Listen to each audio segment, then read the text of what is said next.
Bueno. Bueno, compañeros, compañeras, compañeros, muy buenas tardes a todos, a todas y a todos los presentes y a quienes estén visualizando este encuentro. Queremos darle la bienvenida a este gran y quinto encuentro de la Cátedra Libre de Educación y Ambiente, organizada por la Universidad Pedagógica Nacional, el SUTEBA, el Instituto número 1 y el 49. Perdón, 29, ¿no era? ¿O el 49? No, 49. 49, disculpa, una disculpa. Bueno, en el día de hoy, en este quinto encuentro, tenemos un panel excelente con grandes colegas, compañeros profesionales que se dedican a estos temazos que la verdad que 2 horas no alcanzan, pero bueno, nos van a dar un pantallazo de lo que implica toda esta cuestión del litio, el hidrógeno y el fracking, si son soluciones o nuevos problemas. Así que le damos la bienvenida a este gran encuentro. Y le voy antes de darle la palabra a Víctor, que nos va a dar el encuadre del marco pedagógico, les explico brevemente cómo va a ser la dinámica de este encuentro. Al igual que en otros encuentros, venimos desarrollándolos en un formato de 20 minutos para los expositores. Y en esta ocasión, luego de que exponga cada uno su parte, cada una su parte, vamos a tener 10 minutos posteriores para que puedan hacer preguntas, comentarios o consultas que tengan al respecto, porque la verdad que da mucho para hablar y seguramente surjan muchas dudas, muchas inquietudes, nuevas propuestas, innovaciones y más situaciones para empezar a problematizar. Así que, Víctor, te cedo la palabra, todo tuyo. Bueno, lo que hacemos habitualmente cuando iniciamos cada encuentro es repasar un poquito el sentido que tiene esta cátedra libre de educación y ambiente. Nosotros estamos pensando que las problemáticas ambientales, la educación ambiental que promueve la Ley de Educación Ambiental Integral también desde el año 2021, necesitamos por ahí que se conecte un poco el estudio que hacen los especialistas, los académicos, en los distintos temas y problemáticas ambientales con las prácticas reales que ocurren en las escuelas, ¿no? Entonces, siempre tenemos esta idea de que en cada encuentro haya presente a algunos colegas que relaten sus prácticas de enseñanza, cómo abordan algunos problemas ambientales, algunos conflictos ambientales en las aulas. Fuimos trabajando con docentes de nivel inicial, nivel primario, nivel secundario del profesorado. Y en esta ocasión invitamos a compañeras, docentes en formación, Estela y María Eugenia, que ahora se van a presentar y van a contar la cosa, que están en formación, están haciendo sus prácticas en el tema, en este caso, de la minería del litio, que ya nos van a contar. Entonces, mirar un poco cómo se viene trabajando en el profesorado, pero desde la perspectiva de estudiantes en formación. Está también el profesor Luis Fernández, que las acompaña en este trayecto, ¿no?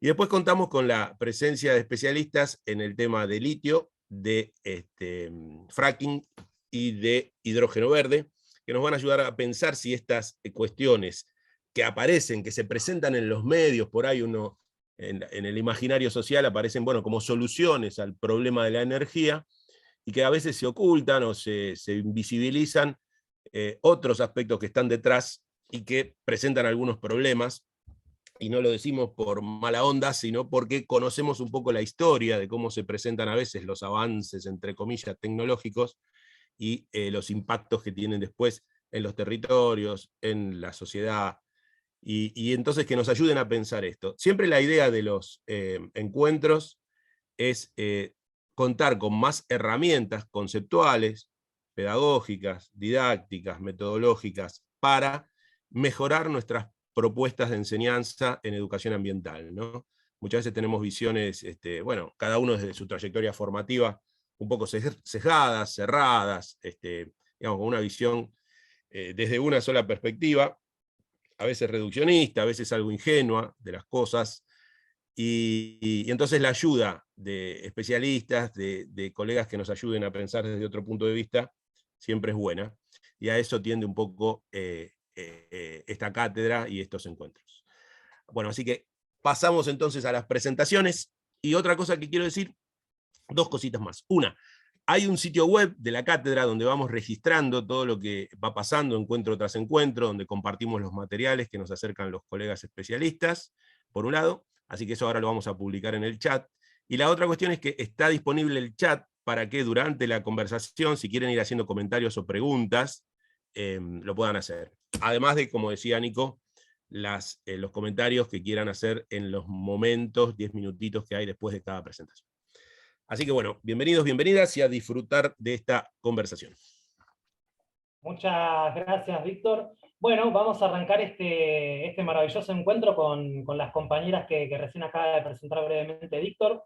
Ellas son Estela Maris Treza y María Eugenia Verón. Viven en General Alvear, son estudiantes del profesorado de Geografía del Instituto Superior de Formación Docente y Técnica número 76, y en el marco de la cátedra de práctica de tercer año, a cargo del profesor Luis Fernández, que hoy contamos con la presencia de él, gracias por estar acá también, nos van a contar sobre la experiencia pedagógica que han realizado en esta materia, y el encuadre o el marco en el que han trabajado se llama Extractivismo del litio y sus resistencias. Así que, compañeras, este espacio es todo suyo y espero que lo disfruten.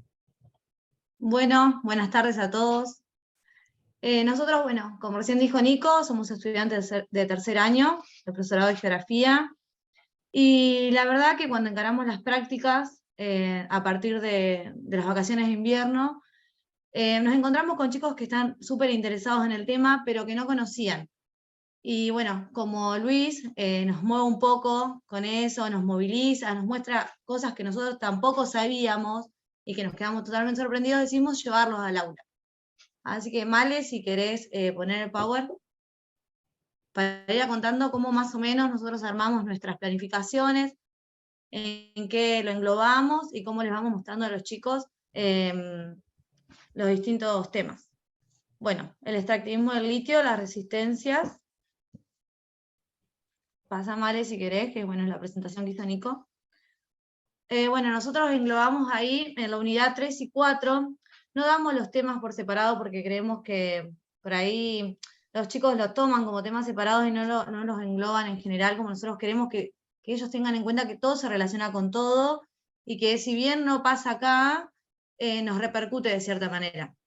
Nosotros tomamos como centro movimientos sociales de base territoriales, pequeños productores y organizaciones campesinas. De ahí nos basamos en distintas actividades extractivas, que es la minería, el litio y la agricultura, y tomamos como tema central la problemática del agua que atraviesa a todas estas problemáticas. ¿Pasa, Males? Bueno, en la primera clase pensamos el extractivismo en general, ¿sí? Les pasamos un video y bueno, hicimos una red conceptual pensando el capitalismo, ¿sí? Y cómo dentro del capitalismo a diario tenemos estas prácticas extractivas que nos van atravesando y que por ahí no la pensamos de esa manera porque no ponemos en cuestión este modo de acumulación, ¿sí? Desmedido desde las diferentes producciones. Pasa, Male, si querés. Bueno, después hicimos un contexto de cómo comenzó la minería, el extractivismo, y empezamos a trabajar con lo que es el litio. Les presentamos distintos videos, trabajamos mucho con los que son artículos periodísticos, y en cada una de las actividades extractivas les presentamos las resistencias de cada uno.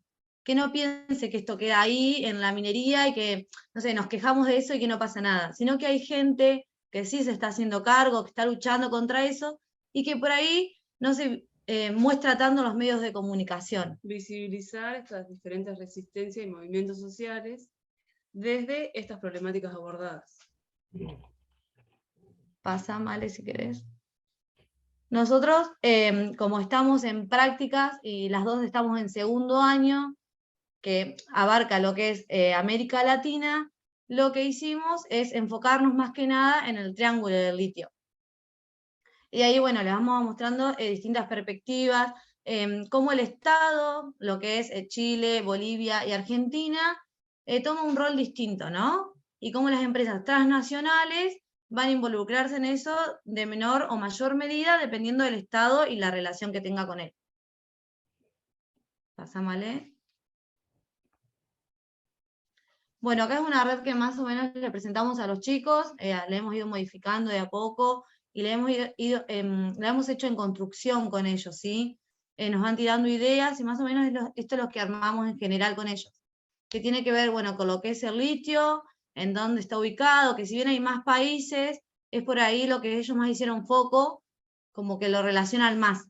Sí, siempre centrado desde América Latina, que es, digamos, en donde estamos centrados nosotros desde el diseño curricular, y bueno, mostramos el caso de América Latina desde el impacto de estas problemáticas. Mostramos las resistencias presentes, los actores sociales, para qué se utiliza el litio, para qué se extrae, en reemplazo de qué lo quieren poner, lo que implica la contaminación ambiental del agua, de la salud, de los humedales, del medio ambiente en general, y nosotras creemos que eso por ahí es lo que más los mueve a los chicos, cuando les contamos las realidades, ellos los hacemos hacer juegos de roles, de ponerse en los papeles, claro, del Estado, de la resistencia, y a través de las lecturas que les damos, cómo ellos dicen, bueno, no, esto está mal, no, esto está bien, yo lo pienso así, y cómo ellos con 12, 13 años que tienen, se posicionan, reflexionan y se ocupan, porque es como decir, bueno, chicos, hay que cuidar el agua. Ellos, ay, no, que esto, que el agua, que esto, que sí, que no, que está mal, que está bien. Y bueno, van tomando posición, ¿no? Y desde una postura activa, ¿no? De decir, bueno, somos ciudadanos y cómo entre todos construimos y hacemos a nuestra formación como ciudadanos, ¿no? Pasa, Male, si querés. Bueno, ahí la resistencia. Bueno, acá, claro, en esta, por ejemplo, en esta planificación que hicimos, en esta diaria, le mostramos cómo afecta la extracción del litio en las comunidades originarias. Ellos leen artículos de las resistencias mismas y los llevan a la práctica, vuelven a hacer, deshacen. Por ejemplo, con nosotros hicieron pancartas le dijimos, bueno, ustedes son parte de la resistencia, ¿no? Tienen que cuidar el agua, tienen que salir a caminar todos los sábados, como lo hacen los ciudadanos, pidiendo por el agua y la vida. ¿Cómo lo hacen? Entonces hicieron unos afiches re lindos, contando, dibujando, se meten mucho en eso. Y después pasás, Mare, si querés. Bueno, acá hay distintos, sí, los distintos artículos que fuimos tomando. Y la geolocalización de sí. Pasá, Mare, si querés.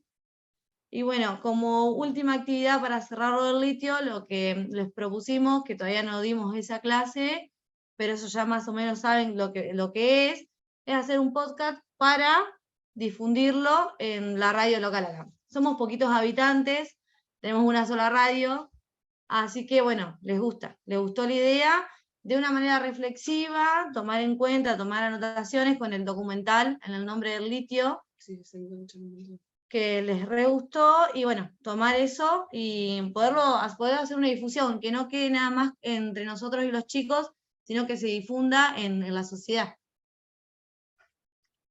Y bueno, como último les queríamos mostrar un videíto que preparamos con los chicos, que es donde ellos van relatando las actividades que hemos ido haciendo. Y poniendo en voz propia, ¿no? De los pibes, qué pasó en el aula y cómo ellos reflexionan sobre estas problemáticas.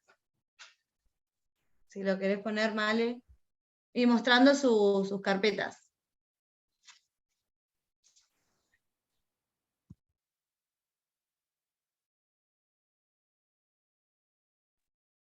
Perdón, ahí va.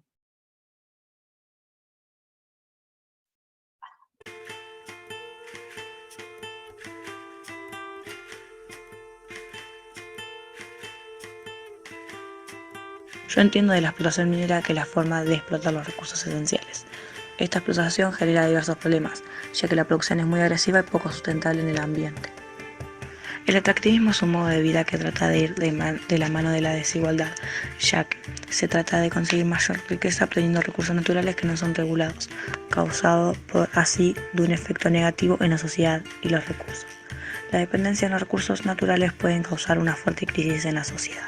La megaminería son empresas internacionales que ocupan grandes territorios para su producción. Esta megaminería no es amigable al medio ambiente ya que contamina a grandes dimensiones. Las sociedades indígenas antes de las conquistas españolas se enfocaban en el trabajo rural, a pesar que existían grandes centros urbanos en diferentes puntos del continente. Para mí el extractivismo es un tema muy fundamental que se tiene que tratar en las escuelas por el tema de que esto pasa mucho en nuestro mundo, digamos, y no nos damos cuenta, y sería como muy fundamental empezar como a desaparecer eso. Y nada, también es muy fundamental saber sobre la explotación minera y todo, porque es lo que realmente está pasando hoy y muchas personas no nos damos cuenta. El tema que me gustó es el cartelismo, que se habla de cómo explotan nuestros recursos y cómo se contamina la tierra y que no se respetan los derechos de las personas. Es interesante el tema porque podemos ver las resistencias de los pueblos originarios que nosotros no estamos ni enterados de eso. Podemos ver que luchan por sus derechos y por defender el planeta. El tema, todo lo que me gustó del tema fue la lucha de todos los pueblos originarios que hubo y la lucha contra los españoles, que nosotros al vivir en el siglo XXI no estamos ni enterados. Y la explotación de Potosí, porque nosotros al vivir en Alvear no tomamos en cuenta eso porque no conocemos de eso. Pero al trabajar este tema empezamos a entender un montón de cosas y de dónde vienen un montón de materiales que usamos a menudo. Y me gustó mucho la forma en que explicaste la clase porque se hizo fácil de entender el tema.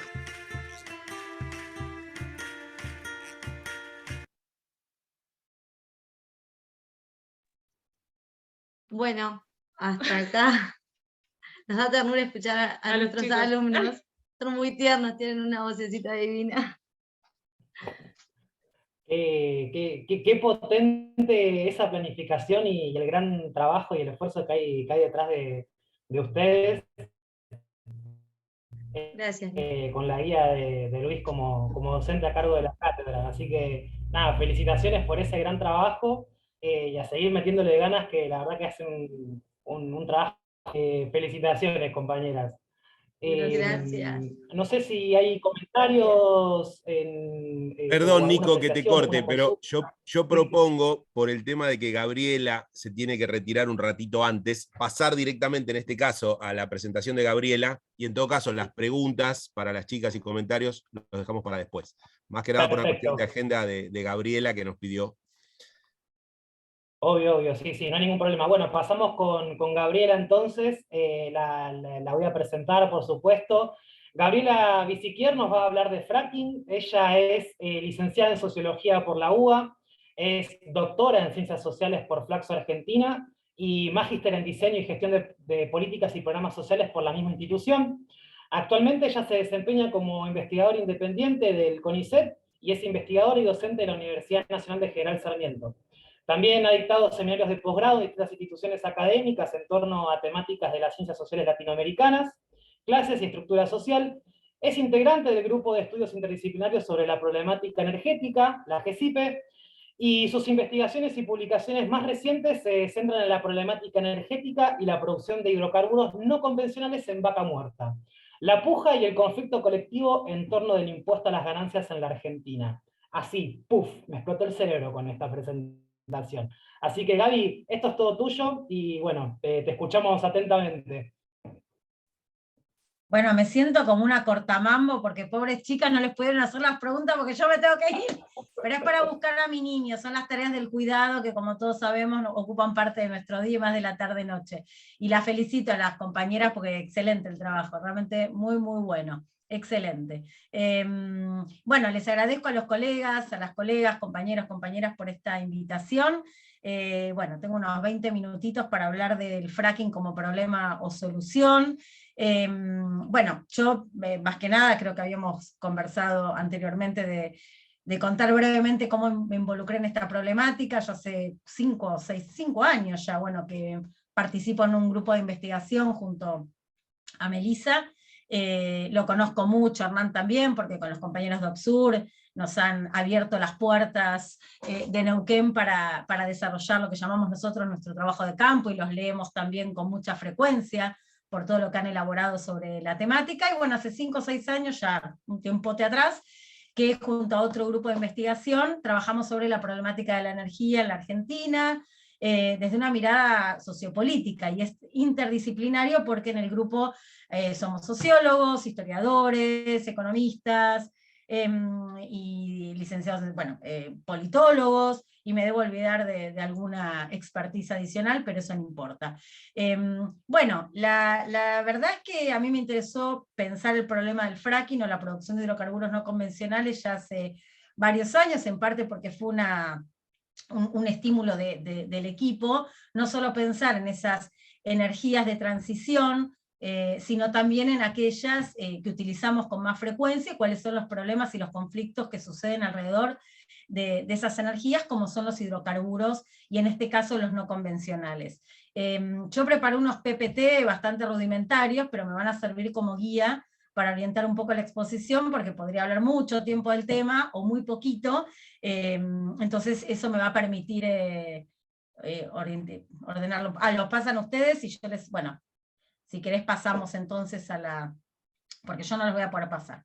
Bueno, a ver, antes de pensar si es un problema o una solución, mi respuesta va a ser que es más un problema que una solución, aunque obviamente para el gobierno argentino la expectativa sea que resulte una solución, pero no me voy a adelantar tanto. Es importante dar cuenta que la sociedad en la que vivimos a nivel planetario es una sociedad fósil. Fósil por múltiples motivos, por múltiples dimensiones, por la manera en que consumimos, por la manera en que nos relacionamos con la energía, pero además por la cantidad de petróleo, carbón y gas que se consume a nivel mundial. Allí hay algunos datos un poco perdidos, pero es importante dar cuenta de esto. La sociedad, el planeta y las sociedades nuestras son sumamente dependientes todavía del consumo de recursos fósiles.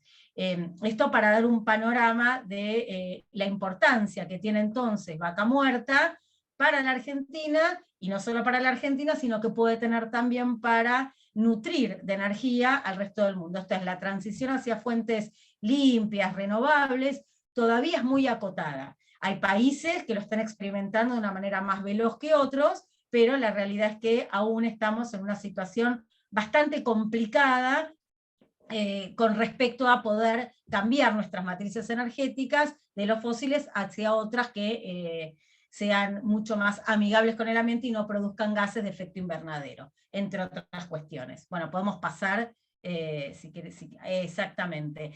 A ver, hay una cuestión que es importante tener en cuenta antes de meternos con el no convencional y ver qué es el no convencional, ¿no? Porque la verdad que todos en nuestras casas usamos gas, petróleo para andar en auto o en micro, bueno, también con el gas se produce energía eléctrica, o sea, todos cotidianamente usamos recursos fósiles. Vamos a ver cuál es la diferencia entre el convencional y el no convencional, y qué es Vaca Muerta en este contexto. Los combustibles fósiles, llamémoslo en este caso básicamente para la Argentina gas y petróleo, son recursos finitos.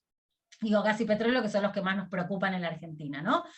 Porque son los que producimos y de los que dependemos. Entonces, son recursos finitos, ¿qué significa? Que se están acabando. Se están acabando, hay algunos datos allí que están expresados en el PPT, pero que no vale la pena repetir, sino dar cuenta, más allá de los guarismos, del problema que tiene la sociedad mundial, de un problema de límite en relación a los recursos y la posibilidad de extraerlos que tenemos. Pasamos a al siguiente PPT. Si quieren, por ahí.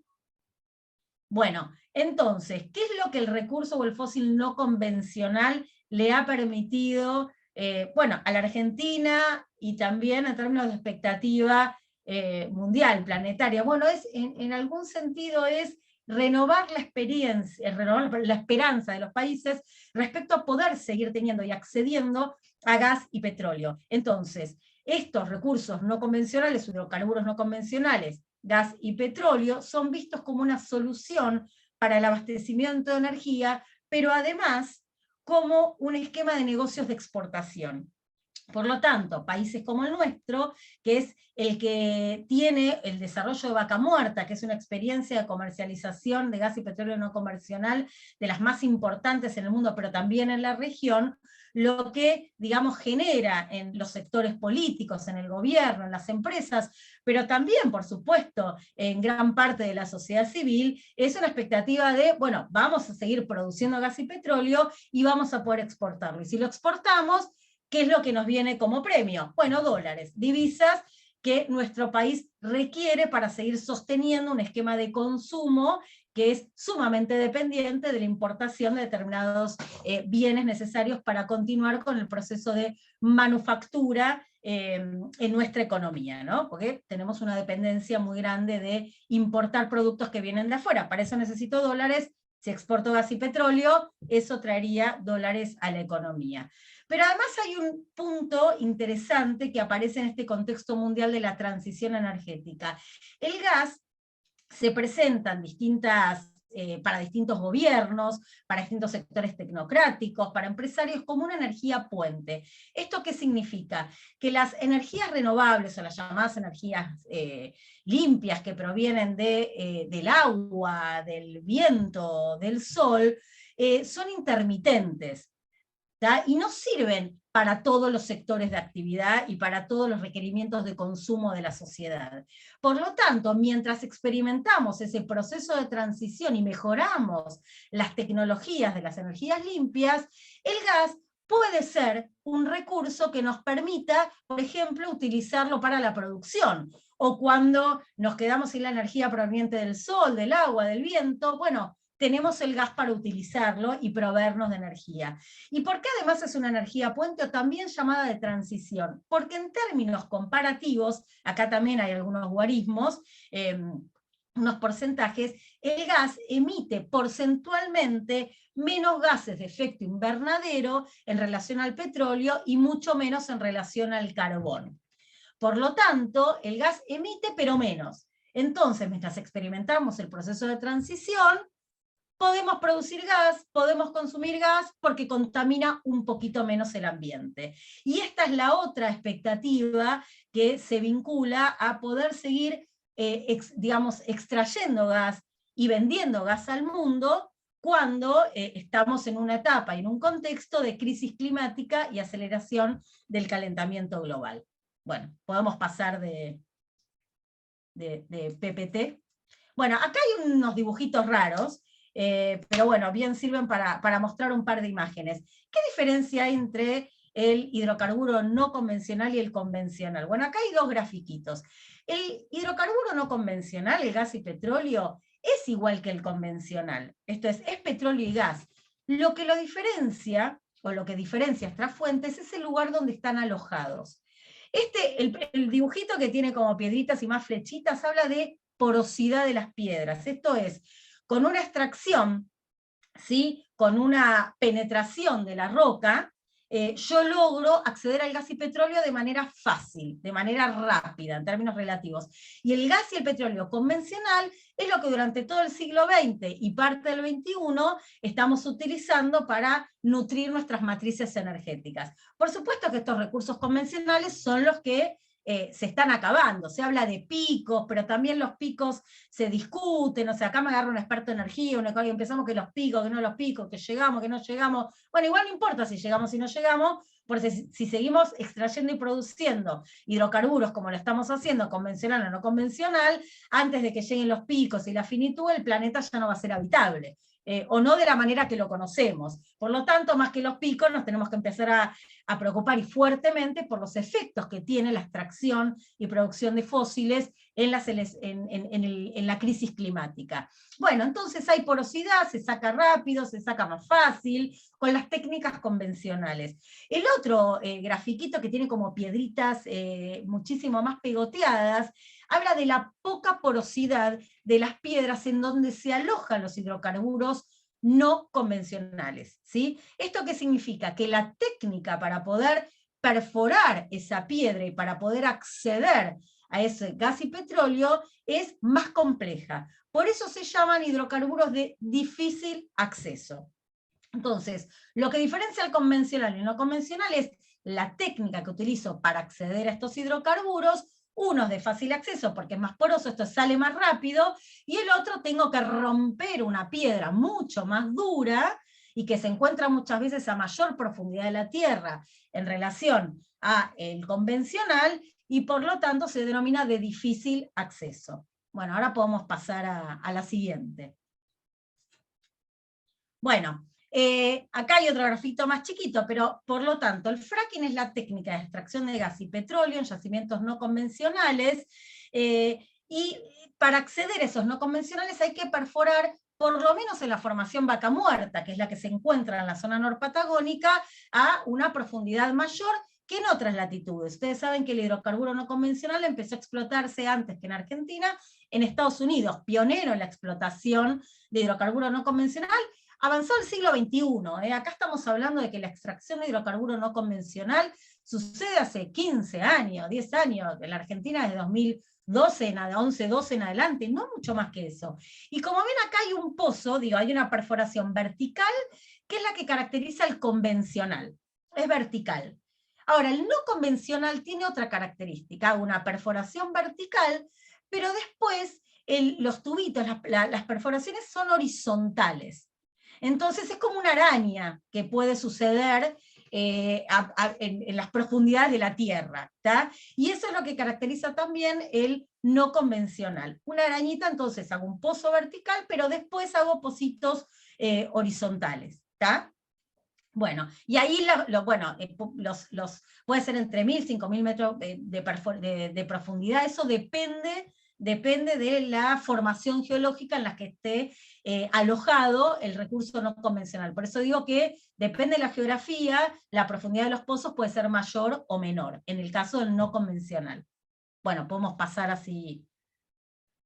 Bueno, ahora, algunas cuestiones de la fractura hidráulica o el fracking. Implica una ocupación de vastas extensiones de territorio, por lo tanto la extracción de hidrocarburo no convencional es expansiva y extensiva en el territorio. Y otra cuestión que genera alertas respecto de las posibilidades de afectación socioambiental y socioterritorial que genera el fracking, tiene que ver con la cantidad de agua que se utiliza para la perforación, un 98%, pero el resto, ese porcentaje menor, es una mezcla también de arena y aditivos químicos, ¿tá? Esto se inyecta para romper, para fracturar la piedra. Mucha agua y en menor cantidad arena y productos químicos, pero hay producto químico, ¿tá? Por lo tanto, esto genera toda una serie de advertencias respecto a los efectos, como les decía, socioambientales y socioterritoriales que esta tecnología implica. Por eso yo brevemente voy a repasar algunos de estos efectos, porque cuando uno escucha fracking, bueno, a ver, estos dicen que no, los otros dicen que no pasa nada, genera mucha controversia. La controversia respecto a un tema, hay voces diferentes, están las voces científicas, están las voces de las comunidades afectadas, se generan también lo que llamamos distintos lenguajes de valoración respecto a una tecnología que se implementa para llegar a un recurso natural, respecto a lo que implica ese recurso natural para las distintas comunidades, para los distintos grupos sociales afectados o que, se benefician por la extracción de este recurso, ¿tá? Y la controversia tiene de interesante que muchas veces lo que se disputa es la verdad respecto a una problemática, la verdad científica, pero también la verdad llevada adelante o, expresada por las comunidades que están siendo afectadas por esos problemas, y no necesariamente tienen un sismógrafo o pueden generar un montón de experimentos científicos, llamados científicos, para dar cuenta de los problemas que esto trae aparejado. Por eso la controversia también implica disputas de poder, asimetrías, que una voz intente acallar a la otra. Para dar un ejemplo, no importa si después me quedo sin decir lo otro, las comunidades mapuches son las que están resistiendo el fracking en sus territorios en la provincia de Neuquén. Y cuando uno conversa con estas comunidades, hay distintos videos circulando, testimonios, entrevistas, pero el año pasado fuimos con mi colega Juan Acacio a hacer entrevistas a Ñelo, que es el corazón de la extracción de hidrocarburo no convencional, y bueno, y las compañeras de la comunidad mapuche con las que estuvimos nos contaban, bueno, a ver, esta alfombra que se pone cuando se perfora la tierra para que no haya derrame, antes se hacía de pluma y la pluma se volaba, entonces los pájaros comían la pluma, el animal comía la pluma, se muere el animal. Después hacían muchos canaletas, muchos canales para perforar, no los tapaban, y las chivas se caían y se morían. Y después derrame, todo el tiempo decían los pobladores de Añelo, yo salgo con mi bicicleta todos los domingos, voy un poquito hacia el costado, veo derrame de petróleo, el aire que se respira, a veces viene muy tóxico. Entonces, digamos, estos pobladores o estas comunidades, por supuesto, no tienen una cantidad de estudios científicos para mostrar eso que la experiencia de vida justamente está traduciendo, que es una técnica que genera afectación ambiental. Por eso lo pensamos con toda la serie de controversias que esto genera. Bueno, paso rápidamente, porque si no ya me copo y voy hasta las 10 de la noche. Bueno, esta técnica requiere mucha agua, se usa mucha agua para perforar. ¿Ese agua de dónde se saca? Y bueno, se saca muchas veces de los ríos, ¿sí? Hay zonas como Mendoza que sufren estrés hídrico. Si se desarrolla el fracking en Mendoza, donde ya hay poca agua,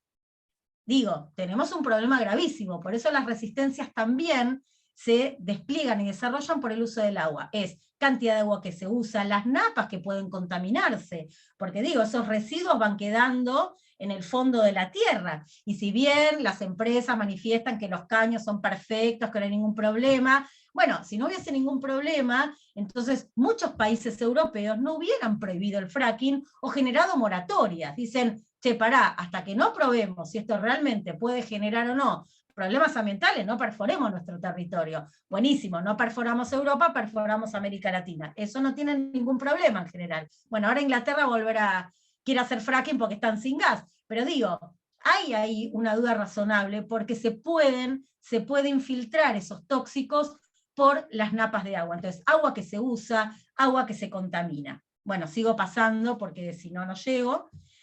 Problemas de salud y contaminación del aire. Hay muchos, estudios sistemáticos desarrollados por médicos, científicos también, que están mostrando cómo todas las sustancias que se mezclan en la perforación, que también toda la arenita que vuela por el aire, están generando problemas y pueden causar cáncer, mutaciones, alergias, dañar el sistema nervioso. Se pueden generar distintas enfermedades vinculadas, ¿sí?, con el proceso y el desarrollo del fracking. Pasamos a la siguiente. Sismicidad, el fracking genera o puede generar movimientos sísmicos. Hay un pueblo que se llama Sausal Bonito, muy cerca de todos los pozos que se están perforando, cuyas casas están fracturadas, hay fracturas en las casas. Entonces, y además la gente siente el temblor. Esto es otra cuestión ahí muy interesante de la controversia, porque poner un sismógrafo, y para el poblado es muy caro poner un sismógrafo. Entonces, hay resistencia de las empresas por medirlo, y hay resistencia de la población por decir, midan, porque hay problemas. Ya en Estados Unidos, en las universidades de Canadá, y todos esos eruditos, de otras universidades, están mostrando que el fracking genera nuevo tipo de sismo. Entonces, poco a poco, y cada vez más estas voces resistentes, están siendo acompañadas por estudios científicos que están demostrando que hay relación entre sismos y fracking, por la profundidad de la tierra en la que se perfora, por el agua que fluye para un lado y para el otro, y esto genera temblores. Paso hacia otra. Uy, esto es muy chiquito. Pero bueno, esto lo paso brevemente. Aceleración del calentamiento global. Bueno, el fracking, no solo el uso de los fósiles, sino la extracción de recursos fósiles, genera gases de efecto invernadero. Esto pasamos a la otra filmina, que hay una llamita. Bueno, esto es muy habitual, ahí Hernán, bueno, yo después me voy a ir, pero no les puede contar pila porque él vive en Neuquén. Estas chimeneas en Neuquén y en la zona de Vaca Muerta están por todo el territorio, entonces el proceso extractivo de gas y petróleo, fundamentalmente de gas también, genera gases de efecto invernadero. Por lo tanto, si estamos hablando que tenemos que tratar de limitar la emisión de gases de efecto invernadero, y estamos hablando de que el gas es una energía puente, bueno, acá hay una contradicción. Es cierto, contamina menos que otros, pero contamina y contamina un montón.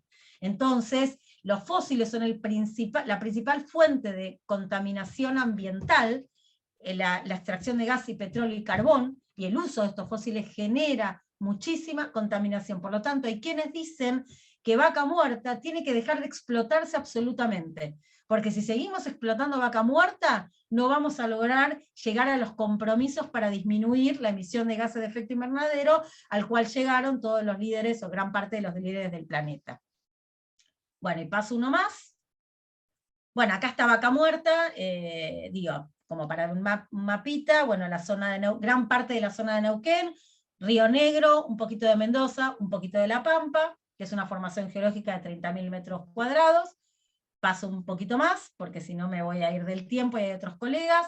Y bueno, diversos procesos de resistencia que se han dado en relación con el fracking. Es cierto que el fracking y la extracción de gas y petróleo es un proceso que genera muchas adhesiones, digo, porque genera trabajo directo, genera trabajo indirecto, no solo la gente del petróleo y del gas que va a los pozos, sino que también hay toda una serie de actividades de comercio, inmobiliaria, formal e informal, que mueve, ¿sí?, la extracción de recursos no convencionales. También lo mueve el convencional, lo que hace el no convencional es ampliar la ventana de oportunidad para que estas actividades se sigan vitalizando y moviendo. Entonces, altos salarios, una economía que se mueve, un gobierno subnacional como es el de Neuquén, pero también nacional, que puede cobrar impuestos. Por eso es una actividad que genera consenso, pero también genera resistencia. En gran parte estas resistencias son llevadas adelante por comunidades originarias, sectores campesinos, habitantes afectados por la actividad, organizaciones sociales, organizaciones sindicales, que justamente levantan la voz para tratar de oponerse a esta actividad. Por supuesto lo hacen en condiciones de mucha disparidad de poder, de mucha desigualdad de poder, ¿sí? Porque el sector empresario es muy fuerte, el sector estatal también lo es. Bueno, y creo, una cosita más y corta, en América Latina, fracking se desarrolla en Argentina, en México, y en Colombia hay un proyecto piloto, pero con la asunción de la nueva dupla presidencial, la idea es que este proyecto piloto ya no se pueda desarrollar más, y la idea es justamente impedir que el fracking se siga desplegando en América Latina. Por lo tanto, México, Argentina, Colombia casi nada, Bolivia tiene ganas, pero todavía no empezó, y Estados Unidos es el país donde fracking se está haciendo y mucho, pero bueno, ya en Neuquén, cuando uno va a conversar con los sindicalistas, por ejemplo, los trabajadores, los comerciantes, ellos saben que 10, 20 años y esto muere. Ellos lo dicen, explotemos ahora el gas y el petróleo porque esto muere acá. Y porque la tendencia es que el gas y el petróleo va a tener que quedar abajo de la tierra, dado todos los problemas ambientales que estamos experimentando, y porque viene justamente a futuro el uso de energías limpias, renovables, y bueno, explotemos que esto se acaba. Esa es un poco la apreciación que tienen también quienes se encuentran ligados a la actividad en Neuquén, ¿no? Bueno, corto acá básicamente porque me voy a extender mucho, y no quiero abusar del tiempo de ustedes. Impresionante, Gaby. Bueno, espero que haya sido claro, aunque la jerga es un poco complicada, pero bueno. No, la verdad, muy claro. A mí me surgían como varias dudas, pero la fuiste reposición, y la verdad que, bueno, pero es muy claro, y cuántas tensiones para seguir problematizando incluso, y bastante movilizante incluso también. Así que, bueno, si te tenés que retirar... sí, ahora igual yo me quedo 10 minutitos si tienen una pregunta, ya le dije a mi hijo que me espere. Igual, una cosita más. Yo no me metí en la cuestión económica, esto es la cantidad de plata que usa el Estado para subsidiar que Vaca Muerta produzca lo que produce, la cantidad de plata que hay que poner en infraestructura es mucha, y también lo que hacen las empresas con lo que ganan. Esto es muy Esa sencillo. Era mi pregunta. Lo sacan del país. Entonces, la insustentabilidad económico-financiera de Vaca Muerta es muy significativa, y esto se denuncia respecto a Estados Unidos también. Hay, digamos, documentos, varias cosas escritas, muchas de las cuales los producen acá los compañeros de OPSUR, y que yo uso como una fuente de información muy importante, porque hay un problema ahí no solo de insustentabilidad ambiental, sino también de insustentabilidad económica. Este es el otro tema. Pero bueno, ¿qué nos van a decir en Argentina? Bueno, pero ¿con qué querés calefaccionar tu casa? Mirá en Europa lo que está pasando, Rusia, quilombo, no tienen gas, conflicto. Entonces, bueno, hay que ver, hay que pensar, pero la realidad es que hay un problema de sustentabilidad económica financiera muy importante para sostener estos proyectos, ¿no? Ahí Richard quiere hacer una pregunta, sí. ¿Qué tal, profes, compañeros? Bueno, yo soy profe de geografía de la región 11 de Escobar. La verdad que Gabriela, espectacular. Y anoté muchas preguntas, voy a tratar de ser sintético porque están los demás compañeros. ¿Qué te iba a decir? Gabriela, hablaste de que tenemos petróleo no convencional, ¿no? ¿Qué es cierto que tenemos petróleo convencional en el mar argentino? Esa es una pregunta. La otra pregunta, ¿por qué la energía solar no se puede empezar a utilizar para tratar de que ese recurso, digamos, lo estiremos un poquito más? ¿Por qué es cara la energía solar? Ya me contestaste una con el mapa, no sabía la superficie verdadera, la verdad que es impresionante, casi todo Neuquén, está la cuenca ahí abajo. ¿Y qué más? Y eso, nada más. A ver, yo tengo acá a mi compañero Hernán, que por ahí le da muchísimas ganas de contestar alguna pregunta, y estás totalmente habilitado, Hernán, porque sabe muchísimo del tema. Bueno, la superficie lo hablamos, lo del mar, o sea, es que no es la primera, hace poquito hicimos acá con Mel compartimos también un espacio de clases con trabajadores, y surgió esta pregunta cuando hablamos de fracking, ¿qué pasa en el mar? Bueno, todavía el mar está en exploración. Se supone que hay que explorar qué podemos sacar del mar, ¿no? No sé si la pregunta era qué hay de cierto en el mar, qué hay... Claro.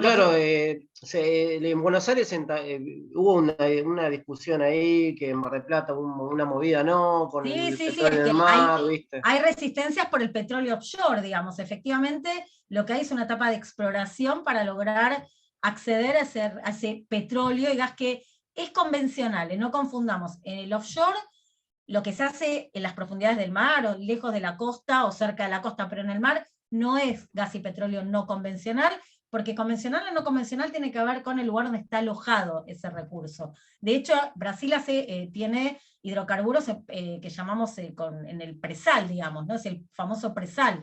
En las profundidades del mar tiene otra, y es convencional. Lo que pasa es que utiliza lo que llamamos energías extremas. Son tecnologías que, bueno, son bastante costosas, complejas, porque se extrae en situaciones climáticas también complicadas. Eso es petróleo y gas convencional, se está explorando a ver qué hay, se supone que algo hay, las empresas están tratando de sacar gas y petróleo de donde puedan. El problema es el costo que esto genera, pero no solo el costo ambiental, y que es bastante, porque ya buscar ese petróleo y gas genera un costo ambiental para la fauna marina bastante significativo, sino también la pregunta que uno se hace es, ¿para qué todo ese costo social, económico y ambiental de un recurso y una fuente que, digamos, tenés que dejar de explotar rápidamente? Porque el planeta, como advierten todos los expertos en cambio climático, si seguimos produciendo gas y petróleo del modo en que lo hacemos, es gravísimo, las consecuencias se están viendo a nivel mundial. Entonces, ¿para qué seguir apuntando a eso, no? Cuando la Argentina en su proyecto desarrollista dice, porque nos va a dar trabajo, nos va a permitir avanzar respecto a los problemas de pobreza que tenemos, y la pregunta que yo dejaría acá, y cada uno podrá responderse, es ¿cuándo los extractivismos han generado una superación de los problemas de vulnerabilidad y pobreza en América Latina? Si es uno de los continentes más pobres y más ricos en recursos naturales. Entonces yo me pregunto, hasta acá, en toda nuestra experiencia histórica de América Latina, ¿los neoextractivismos o los extractivismos han logrado disminuir, trabajar sobre los problemas de pobreza que tiene la región? Por ahora los números me dicen que no. Y la desigualdad es sumamente profunda y muy compleja en América Latina. Entonces, esta idea de avancemos porque va a haber trabajo, menos pobreza, menos desigualdad, entonces uno lo que se pregunta es, ponele que hay gas y petróleo ahí abajo. ¿Qué costo económico tiene? ¿Qué costo ambiental? ¿Y para qué? Si en algunos años se supone que tenemos que dejar de consumir y extraer esos recursos. No sé si contesta tu pregunta o te mareé. Sí, sí, Pero no, esa está es bien, la está bien. pregunta que yo me haría. Se Igual eso entiende es el convencional, costo. pero bueno. Claro. Y después la energía solar, ¿qué opinás? ¿Por qué no la empezamos a utilizar más seguido? Porque Qué es buena cara, porque es pregunta. costosa. Digo. Es muy costoso, digo, bueno, acá por ahí mis compañeros pueden contestar algo más que yo. Digo, producir los paneles solares es costoso, muchos de los insumos vienen del exterior, tenemos que exportarlos para producir el panel. Ahí hay otro problema, ojo que los minerales que necesitamos para producir paneles solares van a crear otro conflicto geopolítico no menor. Muchos de los minerales raros que se necesitan para producir todos esos artefactos y tecnologías para las energías limpias, bueno, requieren procesos a su vez extractivos. Nos encontramos en un problema, digo, complicado en lo que tiene que ver con la energía, por eso tenemos que empezar a repensar nuestras maneras de consumir, ¿no? Que tenemos, y de producir, pero eso ya sería para otra charla.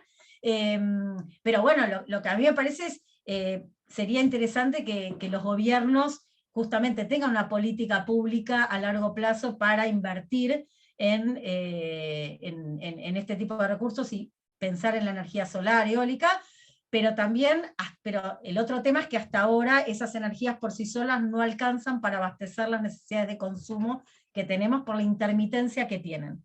Pero si poner un panel solar es tan caro, bueno. Y ojo que hay que ver también cuáles son los sectores que más contribuyen al uso de las fuentes de energía.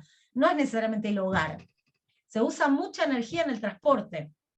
Yo iría para atrás, porque no ponemos más trenes y dejamos por decir los camiones que te transportan los productos de una punta a la otra del país. Digo, ese también es otro tema para repensar. Pero bueno, yo creo que hay por ahí Mel y Hernán que van a ver la idea de las soluciones, yo creo que pueden avanzar mucho más que yo sobre este tema. Muchísimas gracias. No, gracias a vos.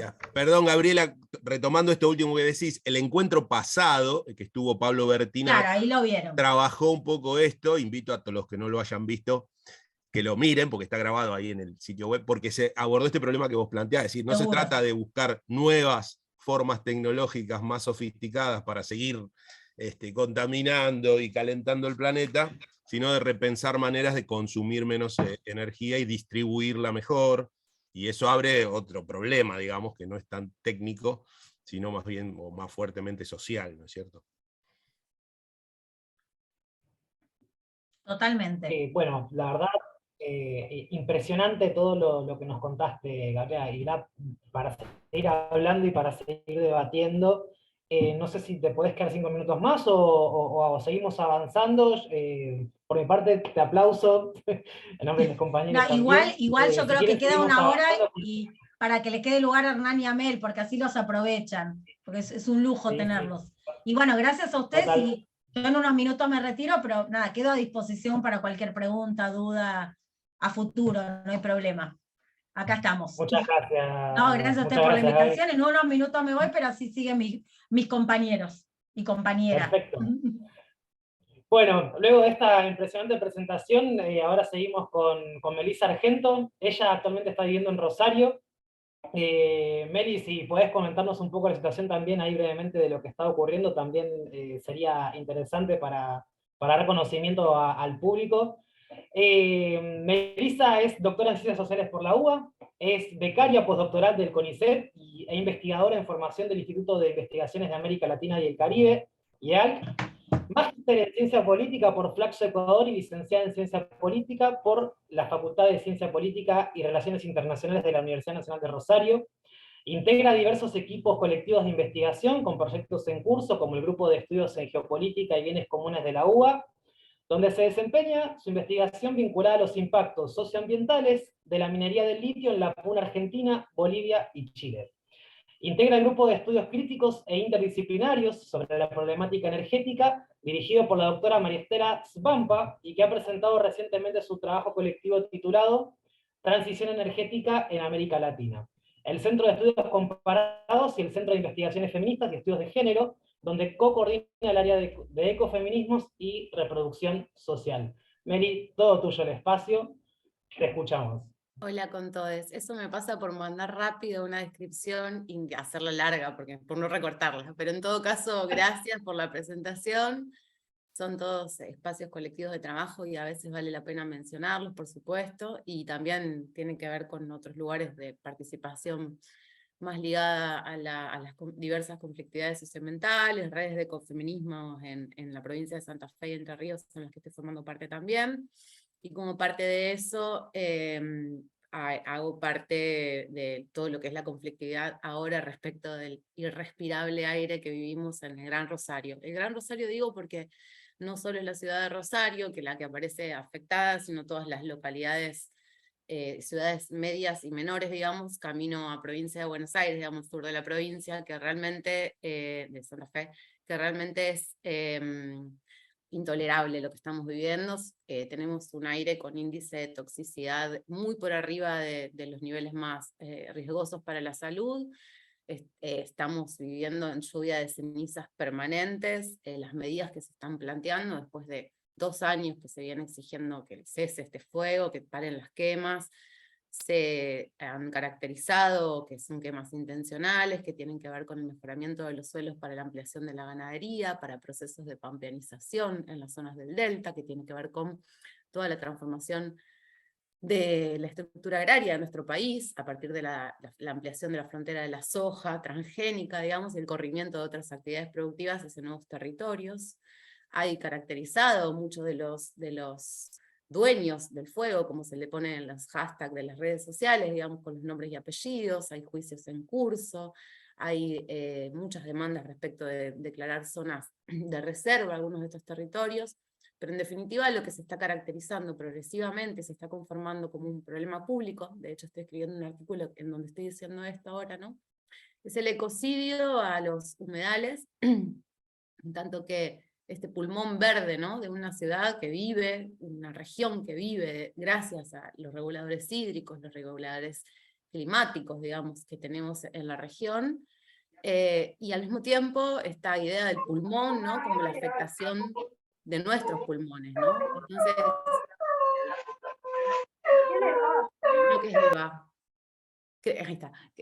Tenemos una relación acá entre un conflicto socioambiental y un conflicto sociosanitario de salud que en definitiva nos pone de frente de una constatación que es lo que plantean los ecofeminismos, precisamente, digamos, esta eco-interdependencia de la vida, ¿no? Como todos dependemos efectivamente de la naturaleza, así como de las otras personas para nuestro cuidado, y por eso tenemos que valorizar la lógica del cuidado territorial, de los bienes comunes y de los cuerpos, y de la salud, digamos, como el territorio cuerpo como el primer territorio a cuidar en el marco de los impactos de esta crisis socioambiental, que también es, desde la ecología política pensamos, una crisis civilizatoria, ¿no? Un momento en el que tenemos que repensar cómo se da esta relación siempre exterior y de dominio y de colonización, sociedad-naturaleza, ¿no? Cómo se dio esta relación históricamente, y sobre todo históricamente en el capitalismo, de dominio y colonización de la naturaleza. En todo caso, creo que estamos en un problema que es de salud, es socioambiental, sociosanitario, y un conflicto que es como incluso el punto de lo intolerable, ¿no? Porque es como, realmente no podemos respirar. O sea, es muy feo decirlo así, y recordemos que esto empezó, además, en el medio de una pandemia, cuando todavía no había campaña de vacunación, digamos, este conflicto, ¿no? Esta movilización social que tenemos desde junio, julio, agosto del 2020. Así que bueno, el sábado y domingo tenemos una acampe, vigilia en el puente, y ahí en el marco de la campaña plurinacional por la defensa de los humedales y en la exigencia del proyecto de ley consensuado, no cualquier proyecto, el proyecto de ley consensuado por las organizaciones ambientalistas, socioambientales, ecologistas, entre muchas otras, sindicatos por el ambiente, etc. Vamos a estar ahí defendiendo este territorio del humedal, que es territorio del río, de las islas, del delta, ¿no? Además. Porque lo necesitamos. Bueno, en todo caso, muchas gracias a ustedes por dejarme contar esto, porque obviamente estoy afectada, en términos personales también. Mi niño sufre de broncoespasmos, como los niños de muchas madres en esta ciudad, así que realmente es una situación dramática. Por otro lado, contarles que la verdad que estoy muy contenta de la presentación de las colegas, me ayudaron mucho, me aprendí mucho, me me parece una hermosa manera de empezar a pensar esto que les quiero compartir. Si quieren pongamos el PowerPoint, así ya empiezo porque yo soy larguera.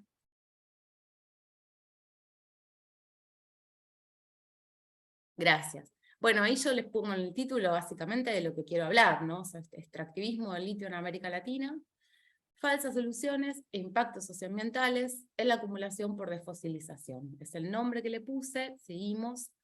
Y un breve índice, que voy a hacer lo que pueda, pero en todo caso quiero plantear la ambivalencia del litio, la concentración económica que tiene la cadena del valor global y su impacto de la concentración en nuestros territorios, o sea, en la dependencia de nuestros territorios, la presión extractivista que se da en el marco de la transición energética que planteaba Gaby, y la demanda de los minerales críticos para la misma, cómo se han dado un poco los marcos normativos en los 3 países que se vienen a denominar ahora Triángulo del Litio, como bien presentaban Estela y María Eugenia. Algo de las políticas públicas referido a esto, los principales impactos socioambientales, nos vamos a detener lo que podamos sobre esto, y la parte socioambiental tiene que ver con la fuerte intervención minera, o la dueñidad corporativa de las mineras sobre estos territorios, digamos, entonces vale hacer alguna inflexión sobre eso, no es solo ambiental, es socioambiental, que comprende vulneración de derechos, conflictos ecológicos destructivos, entendiendo por ello conflictos en donde la gente, el problema que tiene es que ve que puede desaparecer su principal fuente de trabajo, su actividad para reproducción de sus vidas, digamos, o lo que Martínez Alier ha denominado ya para América Latina el ecologismo de los pobres. Y obviamente qué tipo de resistencias emergen en todo esto, quizás menos, porque ya en todo caso también lo han presentado las colegas. Seguimos. Sí, ahí está. Respecto de la ambivalencia del litio, van a ver que no voy a decir todo lo que dice el PowerPoint, yo siempre hago esto, lo tengo como referencia y para dejárselos también con los datos. Pero en todo caso, respecto de la ambivalencia, lo que hay que decir fundamentalmente es que en el caso del litio hay alguna cuestión que permite entender todos los dilemas referidos a la necesidad de una sociedad post-fósil, a las salidas del mundo fósil, en el marco de lo que se da es una presión extractivista, ¿no? Entonces hablamos de ambivalencia porque como potencialidades el litio podría venir a tener un rol en transiciones energéticas justas, populares, sociales, democráticas, que nos encantasen. Podría tener un rol el litio en eso, pero lo que sucede es otra cosa. Y eso hay que dejarlo claro desde el principio. Porque lo que sucede en realidad responde a la colonización verde, a una presión extractivista, a un capitalismo verde que solo busca resolver los problemas económicos del mercado, digamos, y básicamente responde a una transnacionalización total de la minería extractiva del litio en América Latina. En algunos casos no, ya vamos a ver. Y en todo caso, lo que se hace en esta presión extractivista es llevarse el litio con escaso, nulo o nada de valor agregado, solo transportarlo para industrializarlo en los países del norte global o el sudeste asiático, podemos decir, para las agendas de la electromovilidad del norte global. Y el problema acá, o sea, lo que les voy a plantear a lo largo de toda la presentación, es que los territorios de América Latina pagan los costos de la transición energética del norte global. El auto eléctrico de las personas que quieren transicionar porque tienen agendas de descarbonización más fuertes en sus países del norte global. Entonces no es una transición justa esto, es una transición corporativa, se enmarca en esa lógica que nosotros planteamos, e implica más despojo en nuestros territorios, ahora en una lógica de acumulación para la desfosilización y la disposición, ¿no? Como siempre, ¿no? No hay discusión sobre las características de un sistema energívoro, de una sociedad energívora, fósil dependiente, de un metabolismo social ampliado que destruye cada vez más la naturaleza, en el marco de una crisis socioambiental sin precedentes, y la sexta extinción y todas las cosas que ya sabemos y si no podemos hablar después en las preguntas. Pasemos nomás. Esto tiene que ver, o se explica por un incremento desde que Sony en 1991 hace la batería ion-litio, el incremento de la demanda es exponencial. La Agencia Internacional de Energía habla de una multiplicación de la demanda en datos conservadores del 2021, ya esto es mayor, del 41-42%, perdón, de 41-42 veces la multiplicación de la demanda del litio. Eso tiene que ver con que también las agendas de descarbonización, como planteaba en el marco de un consenso ecocorporativo del cambio climático, plantean un consenso global sobre el cambio climático, digamos, plantean que van a ser cada vez más necesarios los minerales críticos para la transición energética, todos los que usamos en los paneles solares, como hacía la pregunta el compañero recientemente, y esto obviamente exacerba la expansión de un nuevo tipo de extractivismo ligado a los minerales críticos, que va a traer cada vez más proyectos mineros energéticos, ¿no? Y por tanto cada vez más uso de, por ejemplo, agua, o sea, más disputa por los bienes comunes. Y además inserta el litio en el caso de una disputa claramente de la hegemonía mundial entre Estados Unidos y China.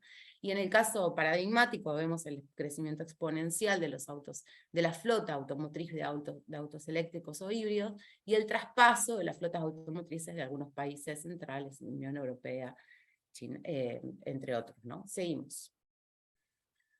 En el caso de América Latina, como planteaban las colegas también, tenemos un 56% de reservas. Hay una mención a Estela y a María Eugenia, ojo que hay un lío con reservas y recursos, que ahí también vale por ahí indagarlo un poco más. Y podemos decir, digamos, que esos son los porcentajes, los que ven ahí, que es el mayor lugar de concentración de litio en salmueras. ¿Qué quiere decir esto? En salares. ¿Qué importancia tienen este tipo de reservas? Que son las reservas que en la actualidad, y con las técnicas y conocimientos científicos actuales, son las más rentables de extraer, ¿no? Para las empresas que se ocupan de la faena extractiva. Tenemos una historia de Chile, es el primer productor de la región, digamos, después de Australia, que es el primero global, luego sigue China, luego Argentina. Podemos decir ya que entre China y Argentina disputan, en vez de tener alguna especie de acuerdo o alianza regional, disputan por el lugar de producción. Seguimos. Hay una alta concentración, perdón, la última parte está ahí, el mapa es el mismo que usaron las chicas, porque es el que se encuentra rápidamente. Nosotros tenemos otros en los libros, pero este es como muy pragmático de entender, digamos. La región de Atacama es esta, sudeste potosino, Chile, Argentina, y cuando digo la región de Atacama lo digo a propósito porque tiene que ver con que es una región identitaria, cultural, económica, que era preexistente incluso a la conformación de los estados y de los límites de los estados, que además recordemos que son resultado de una guerra, que es la Guerra del Pacífico, en la cual los intereses británicos tienen mucho que ver, y no me voy a extender porque si no, no llevo a 20 minutos, pero en todo caso esta región, que incluía comportamientos nómades entre sus integrantes, sus habitantes, digamos, es la región que ahora se ha venido a reconfigurar desde el capital como el Triángulo del Litio. Seguimos. Hay más de 100 salares, generalmente se marcan los más relevantes, pero hay muchísimos salares en esta región. Y los tres países vienen haciendo cosas completamente distintas. En Chile podemos hablar de un enclave extractivista que tiene como 40 años, aún con control estatal, Corfo y Codelco, desde la dictadura de Pinochet, declarando el litio como recurso estratégico. En realidad lo que se hizo fue tener a las dos más grandes empresas de la región explotando litio desde hace 40 años aproximadamente, y se ven las transformaciones más profundas en esta región. Esto ha traído en el norte de Chile, en la región de Atacama, una de las situaciones de estrés hídricas más importantes del país de Chile, que fue una de las demandas más concretas en la reforma, en la nueva constitución que acaba de ser rechazada con el dolor del alma el domingo pasado, el anterior, el 4. Pero en todo caso, el impacto socioambiental del que hablamos en la región de Chile es de largo plazo. En Bolivia lo que se intentó hacer es el proyecto en realidad del litio que se intentó del Estado, del gobierno del MAS, encuentra sus génesis y sus orígenes en procesos sociales de la región potosina, en una gesta en realidad de rechazo a la LICO, que es la Laiven, que ahora está en Catamarca, que de hecho cuando los bolivianos en Bolivia la rechazan producto de la movilización social, se instala en Catamarca favorecida por la ley de inversiones mineras, digamos, en el Salar de Hombre Muerto en Catamarca. Para hacerlo sintéticamente, la corre de Bolivia la presión social y se instala en Catamarca favorecida por el menemismo. En todo caso, lo que se ve en Bolivia es que esta historia de la agenda de nacionalización de recursos largamente ligada a la llegada del ascenso al MAS en el 2005 al poder, se recupera en un proyecto que a partir del 2008 es un proyecto de extracción e industrialización del litio en territorio boliviano, es decir, un proyecto con control estatal, que ha tenido muchísimos problemas, pero que en todo caso intentó romper las lógicas dependentistas en lo que vale la relación del litio, porque con el gas Bolivia hizo otra cosa. En el caso de Argentina, por ejemplo, por último, perdón, lo que nosotros vemos es que es el marco normativo que menos tiene política pública planificada. No existe considerarlo como un recurso estratégico, sino solo para las provincias, y está ampliamente favorecido por la tríada perversa, decimos nosotros, de GIBC, neoliberal, que es básicamente el Código de Minería, la Ley de Emisiones Mineras, y la Constitución, la reforma del 94, que establece el dominio originario de las provincias sobre los recursos. Básicamente lo que seguimos, lo que sucede es una tendencia al descenso en el agregado de valor en Argentina y una competencia interprovincial para llamar cada vez más inversiones. Catamarca, Jujuy y Salta, que son las 3 provincias que tienen este recurso, compiten entre sí por la erradicación de proyectos e inversiones, en lo que da una realidad de algunos proyectos que ahora vamos a ver, pero que en realidad todos los salarios de Argentina ya se encuentran pedimentados. Los esquemas actuales han modificado sensiblemente porque ha habido transformaciones, sobre todo en Chile, después del gobierno de Bachelet, con la Comisión Nacional del Litio, hubo algunas propuestas que mejoraron algunas condiciones de los contratos de Corfo para el salar de Atacama, pero en realidad esto se dio de la mano de una expansión sobre nuevos salares, como es ahora la situación de los salares de Maricunga y Pedernales, en la zona de Copiapó, sobre la cual hay nuevas resistencias, que son las de, les cuento a las compañeras por ahí les interesa, las de las comunidades collas de Copiapó, ya no la región Licanantay de Atacama, que ya estaba en resistencia al litio desde hace bastantes años, ¿no? En Bolivia hay un nuevo escenario también, pero en todo caso retorna ahora a un intento con perspectiva soberanista a partir del gobierno de Arce, en articulación con AMLO, con Manuel López Obrador, lo que están planteando ahora algunas especies de acercamientos para hacer políticas que sí ya tendrían carácter regional.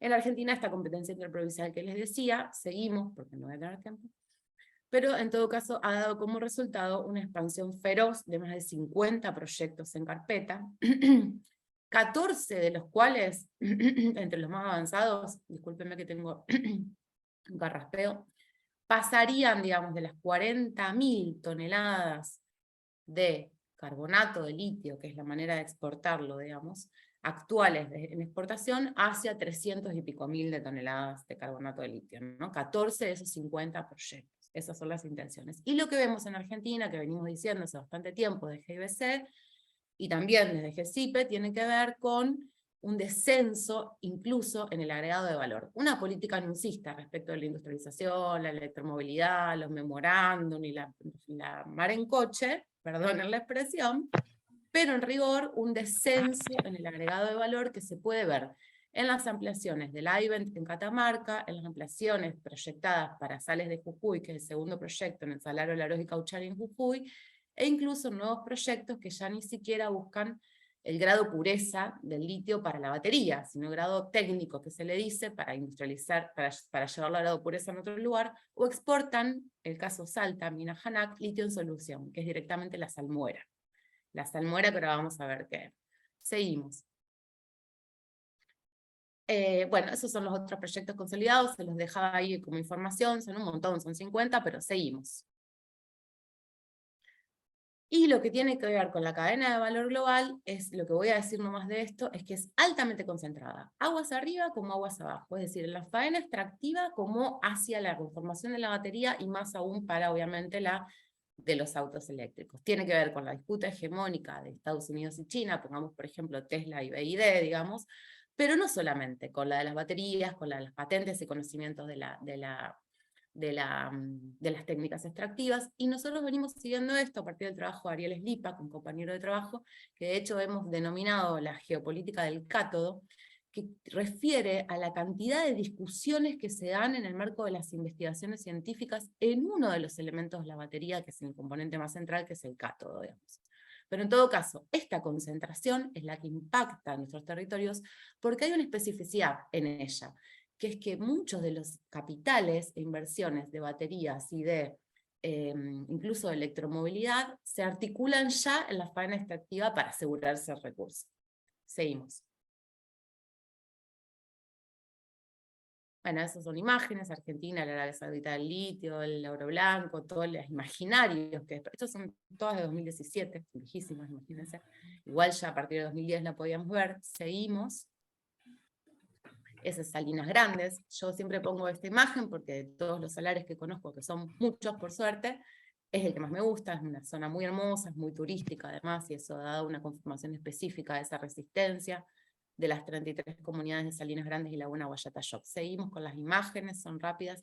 Bueno, esas son las piletas de evaporación en el medio de los salares, esas son las piletas a partir de las cuales se hace el proceso de extracción o separación de las salmueras de los diferentes elementos químicos hasta lograr el litio, y luego su encalado o su lavado con agua y otros productos químicos para obtener el grado pureza, en el 99%, que es el de grado batería. Seguimos. Esa es una pileta de evaporación más de cerca para que vean esa geomembrana, que es la que separa supuestamente el salar del proceso. Seguimos. Esas son las comunidades, las 33 comunidades de Salinas Grandes y Jujuy. Seguimos. Y acá llegamos a los impactos socioambientales de la minería de litio. Creo que me quedan 5 minutos, ¿puede ser? Perdón. Estamos en tiempo. Sí, continúa. 5 minutos, bien. Impactos socioambientales. Bueno, hablamos de impactos socioambientales, antes ya les he adelantado por qué, pero si hablamos estrictamente de los ambientales, tiene que ver con que la minería de litio es una minería de agua.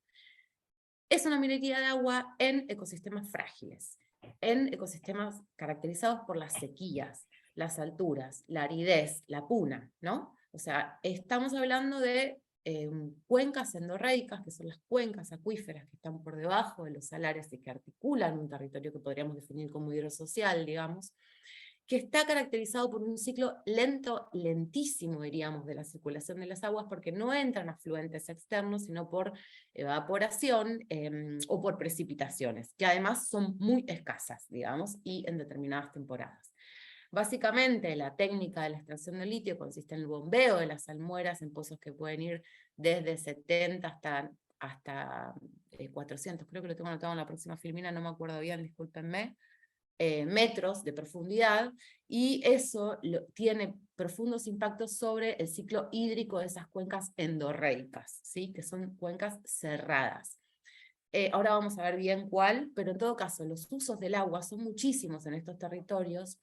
Dependen de cada salar, el que diga un uso de agua en específico miente, porque tiene que ver con la composición del salar, con el clima, con cómo se encuentra el mineral, digamos, en conjunto con cuáles otros, para que hay que separar, digamos, entre otras múltiples cosas. Y hay un cúmulo de controversias en el seno de lo que hablaba Gabriela respecto de las empresas dicen que usan tanta agua, generalmente es más, las empresas no declaran el agua dulce, la declaran como agua industrial, entonces ahí aparece como toda otra controversia sociotécnica vinculada a los usos de agua, entre otras cosas. Pero hablamos entre 900 litros o 1 millón de litros por hora, dicen algunos, otros plantean tantos miles de litros por segundo, digamos, una pileta básicamente en el patio de la casa de una persona por segundo, para la obtención de el litio, dependiendo de qué grado estemos hablando también, ¿no? Esto se bombea y se lleva hacia los piletones que les mostraba, y luego de procesos químicos, ¿no? De los que serían de lixiviación para la megaminería, por ejemplo, digamos, se separa hasta que se logra la extracción de litio. Otro problema socioambiental tiene que ver con los desechos, el cierre de mina, todo eso, ¿quién los paga? Los informes de las empresas son absolutamente claros en que no son ellas los que lo pagan, entonces le quedan a los estados provinciales, digamos, gran parte de los problemas, vinculados a la generación de residuos. Además hay polvos finos, pilones de no sé cuántos metros de alturas, creo que les puse son 15 aproximadamente, en territorios que son como una cancha de fútbol en el medio del salar. Esos polvos finos generan otro problema que les quiero compartir a Estela y a María Eugenia, sobre todo, por eso me detengo en esto, que tiene que ver con el comportamiento de los animales, lagañas en los ojos, muertes inexplicables, cambios en los rumbos del arriero de los animales. Todo esto es mucha data de entrevista en los territorios, porque son las comunidades las que cuentan estas cosas, ¿no? Además del problema del agua, el riesgo del desplazamiento y o de la desaparición de sus formas de vida, digamos, tiene que ver con, se mueren los animales que son de los que comen, ¿no? Entonces ahí hay como otro campo para abrir también en términos de impactos.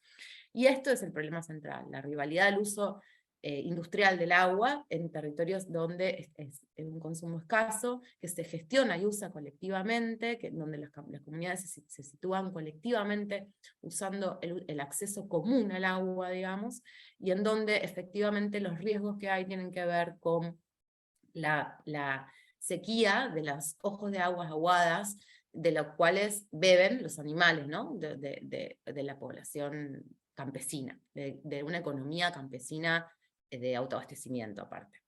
Y entonces planteamos que el problema es el ecocidio por la destrucción de los ecosistemas vinculados a las cuencas endorreicas y el problema del agua, pero también a los tapetes microbianos y estromatolitos, que son aparte una información muy importante y relevante que hay en estos territorios, de lo que podríamos definir como los orígenes de la vida, digamos. De hecho, hay estudios que plantean que en la región de la Puna, en Catamarca, estromatolitos hay en muchos lados, pero que la composición más cercana a condiciones extraordinarias es en la Puna, y que por tanto estos estromatolitos tienen, para decirlo sencillamente, como el ADN del origen de la vida en su composición,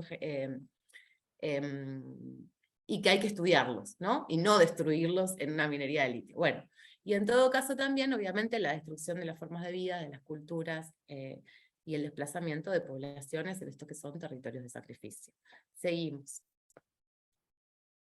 Riesgos, algunos ya los planteé, pero para mencionarlos, la salinización de las napas dulces por el corrimiento de las aguas en las cuencas, esto es toda una controversia.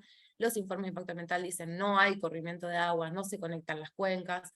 Los estudios de hidrogeólogos plantean que sí, digamos, entonces hay toda una discusión respecto de esto. Los riesgos en la recarga hídrica, que ya lo he explicado, y sobre todo la inexistencia de estudios de impacto ambiental que sean acumulativos o integrales. Cada empresa paga a sus científicos para hacer sus informes donde dicen que no afecta. Eso sí, sí. O sea, es como, eso es una manera de explicar lo que sucede sencilla. Bueno, muchos de estos lugares son también humedales, protegidos por sitio en Ramsar. Hay especies en peligro de extinción, como por ejemplo los flamencos, en la zona de Chile y en la zona de Argentina, digamos. Y los pilones ya lo planteé. Seguimos. Para ir terminando, lo que quiero plantear es que en las partes socio de lo ambiental, digamos, hay mucha vulneración en estos territorios, producto de la expansión del capital y la intervención, violencias, violenciamientos, procesos de racialización de la población, digamos, estereotipos, maneras, cuando uno lee los informes de las empresas, cómo se refiere a la población, puede entender rápidamente por qué digo racialización, digamos. Fragmentación territorial, porque con la lógica de que va a generar empleo, se divide mucho estos territorios. Lógicas de responsabilidad social empresarial, en el caso argentino, son dádivas, 2 o 3 cositas, una cancha de fútbol, un insumo para una escuela. En el caso de Chile, resultado de la lucha, y también de un Estado claramente neoliberal, con un perfil mercantil total, han ido pagándole más a las comunidades, que igual tampoco es la solución para nada, digamos, pero en todo caso la suma de dinero que le entregan a las comunidades son distintas porque entran en una lógica de valor compartido. No me puedo detener, pero les consideran como socias, no solo como socias en la lógica mercantil del extractivismo. Aquellas que se oponen, por supuesto, no pueden entrar en esta lógica, ¿no? Pero en todo caso esto opera dividiendo el territorio también. La promesa del trabajo, por supuesto, la promesa del trabajo. Lo único que quiero decir es que la minería de litio impacta en Argentina con 1973 puestos de trabajo totales, de acuerdo con el CIPA. En Chile, la relación, el trabajo, desarticulación de las poblaciones es de más largo plazo, como planteaba, y por ejemplo, las comunidades que trabajaban de la sal ya no lo hacen hace muchos años. Bueno, seguimos. Y las resistencias son muchas. Avancemos, que vuelvo sobre esto al final. Esta es la otra imagen del 19 de febrero, cuando expulsaron del territorio de Salinas Grandes a las concesiones que GEM se quería dar. Avancemos. las mismas comunidades, son las más organizadas en territorio argentino. Esos son los flamencos. Seguimos. Bueno, les puse como imágenes para que sepan de qué estábamos hablando cuando decimos animales. Es una comunidad de Colchani en Bolivia, muy cerca de una de las plantas. Seguimos. Esa es la planta de la palca en Bolivia, o del Ica, no sé si me equivoqué. Esa es Barrancas, una comunidad hermosa de la zona de Jujuy, Salta de Jujuy, ligada a la lucha de Salinas Grandes. Esos son los dos trabajos, los dos libros, 2015 y 2019, el grupo GIBC, y les puse ahí la dirección de web. Seguimos. Ese es el trabajo en el que escribimos, el libro en el que escribimos nuestro trabajo dentro de GESIPE, con Gabriela, digamos, y con el equipo que trabajamos en GESIPE, varias de las cuestiones que presentamos acá, pero muchas otras también. Seguimos. Bien, y cuando quiero decir falsas promesas para terminar, quiero decir que no, los que elaboramos de esto hace muchos años, y todos los actores en conflicto y en resistencia, sabemos que no hay una transición socioecológica justa y popular posible con más extractivismo.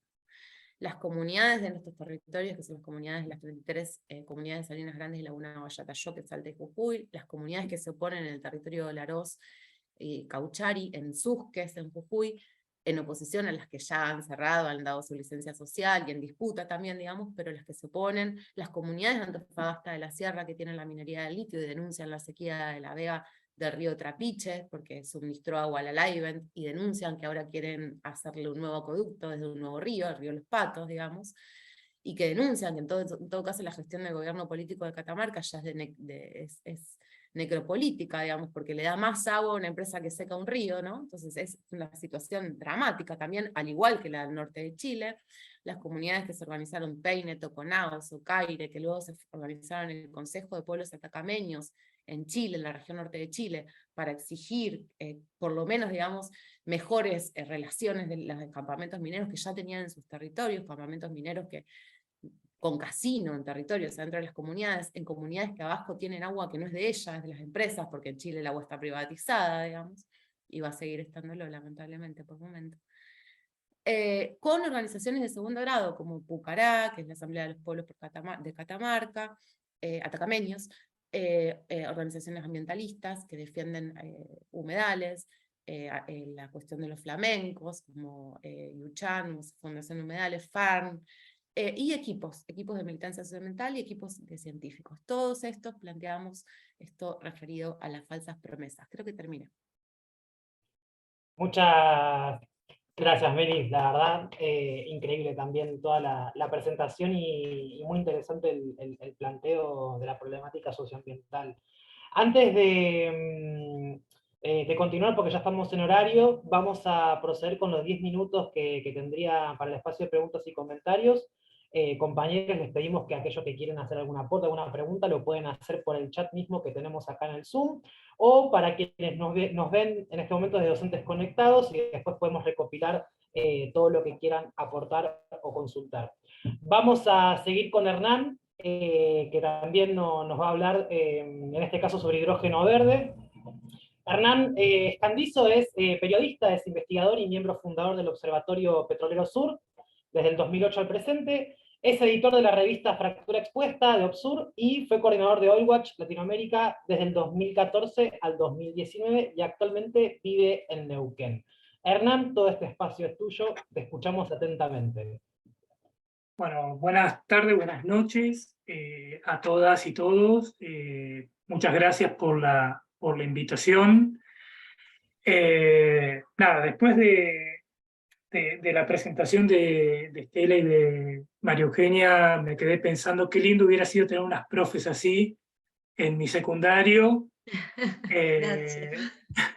Así que, bueno, otros chicos, chicas, chiques tendrán esa suerte y me alegra que esos sean los rumbos realmente.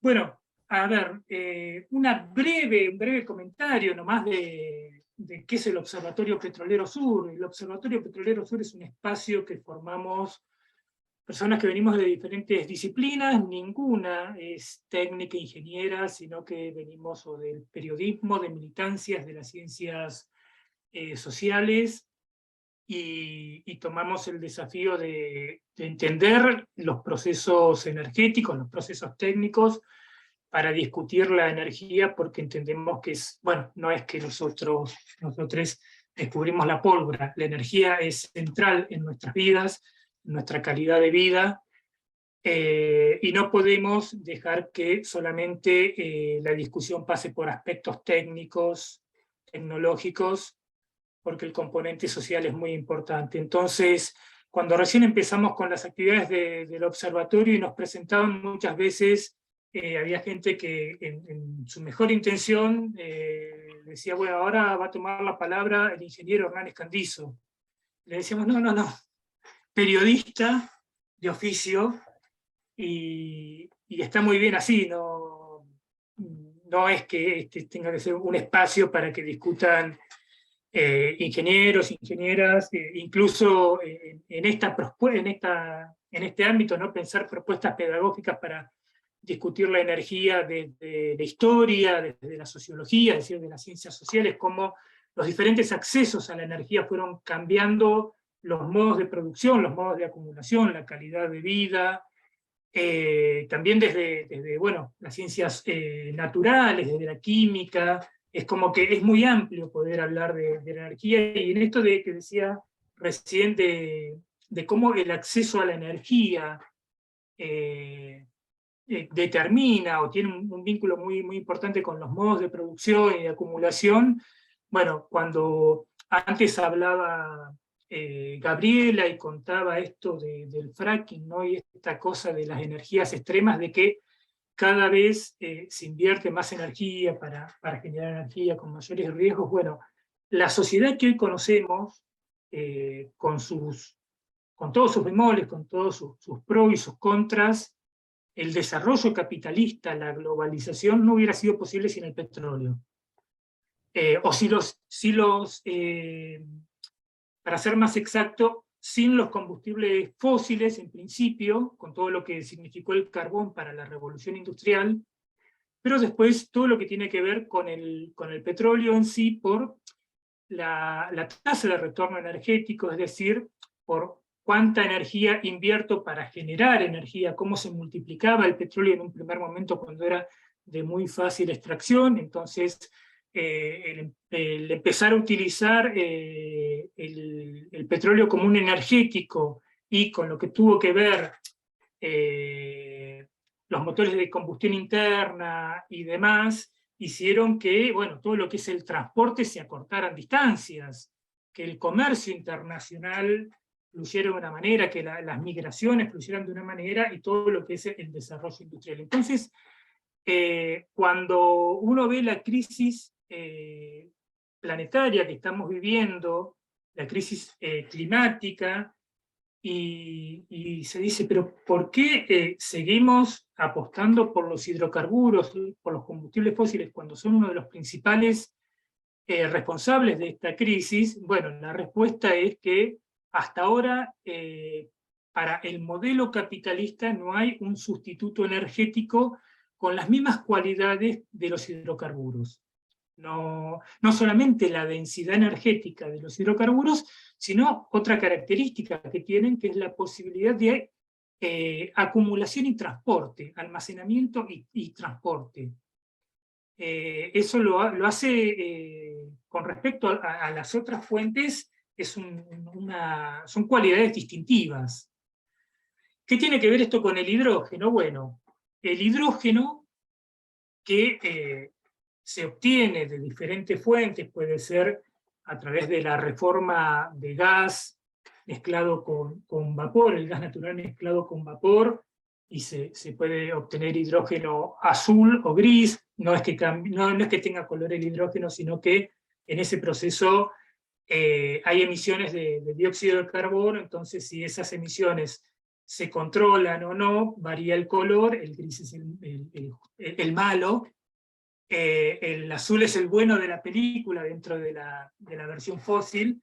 Después está el hidrógeno verde, que se viene hablando mucho, que es el que se hace a partir de la electrólisis del agua, que es el agua, como es sometida a corrientes eléctricas, se separa el átomo, los dos átomos de hidrógeno del átomo de oxígeno, y se genera el hidrógeno, y el hidrógeno, bueno, si bien no tiene la tasa de retorno energético de los hidrocarburos, tiene una tasa muy baja, también los hidrocarburos en general están teniendo una tasa muy baja, porque si se piensa en la cantidad de energía que se invierte para el fracking, y no solamente en el proceso de inyectar agua a alta presión, sino si nos ponemos a pensar las arenas que se sacan de Entre Ríos, por ejemplo, o de algunos lugares de Chubut, o se importan de Canadá y llegan a Neuquén, y eso más los químicos, más el agua, más las filas de camiones que transportan el agua, o todo el despliegue de insumos, hace que la proporción original de los hidrocarburos fáciles de extraer, si bien sigue siendo favorable, se vaya reduciendo. Entonces, la rentabilidad energética, la tasa de retorno energética del hidrógeno no es tan tentadora, hay mucha discusión al respecto justamente, pero se ve que a través del hidrógeno, y sobre todo a partir de ese hidrógeno transformarlo en amoníaco, se lo puede almacenar, se lo puede transformar, se puede generar una nueva commodity energética, que es lo que se viene promoviendo ahora, que es un poco por qué se lo toma como un comodín para seguir manteniendo los niveles de consumo energético actuales, porque justamente hasta ahora no se está planteando el hidrógeno verde o el hidrógeno como en parte de una transición ecosocial justa.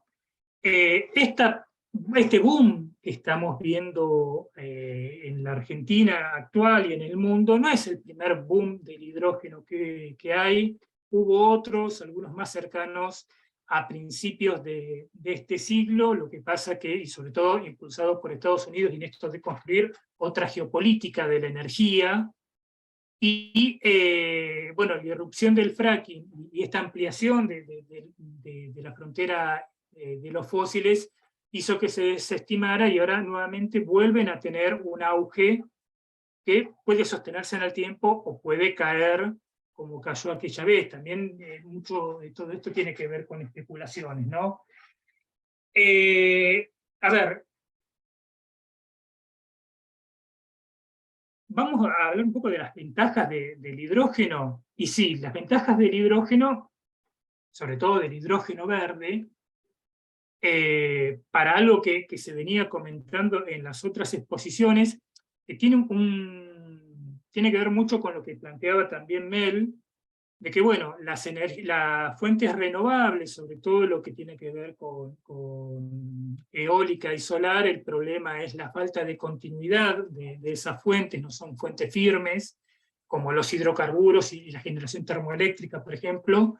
Entonces, se piensa en el hidrógeno como una forma, podría ser el hidrógeno una forma de almacenar energía para esa irregularidad de las fuentes, también para todo lo que tiene que ver con el transporte, es decir, hay mucho pensando en un abandono de los fósiles, muchas situaciones muchos consumos se pueden electrificar, hay otros que no. En esto el hidrógeno podría jugar un papel también en pensar en desfosilizar la agricultura, en enverdecer algunos procesos químicos donde se está utilizando hidrógenos hoy que son grises, que vienen de una contaminación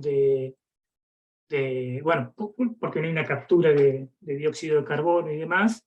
Entonces, lo que se plantea como la gran ventaja del hidrógeno es que, bueno, que el insumo básico, los insumos básicos son electricidad y agua. Y lo que es una buena noticia es una mala noticia también, al mismo tiempo. Pensar que el agua, bueno, estamos acá en Patagonia, donde se están promoviendo estos proyectos, estamos con una situación de estrés hídrico. Los ríos están al 30% de su caudal. Si bien celebramos la nieve que hubo en un momento del invierno no va a ser suficiente, no va a revertir una situación. Entonces ya tenemos una competencia del agua con el fracking, tenemos competencia del agua con diferentes actividades, tenemos una situación de estrés hídrico que se está agudizando, y pensar en el agua también como un insumo para generar hidrógeno, para exportar, ya es como que pone lo que podría ser una solución, o parte de una solución para un problema de transición, lo pone en un gran problema, lo transforma en un problema. Esto, por un lado. Por otro lado, tenemos todo lo que es la competencia por los territorios, porque bueno, los molinos de vientos, o los parques solares fotovoltaicos, hay que instalarlos en algún lugar.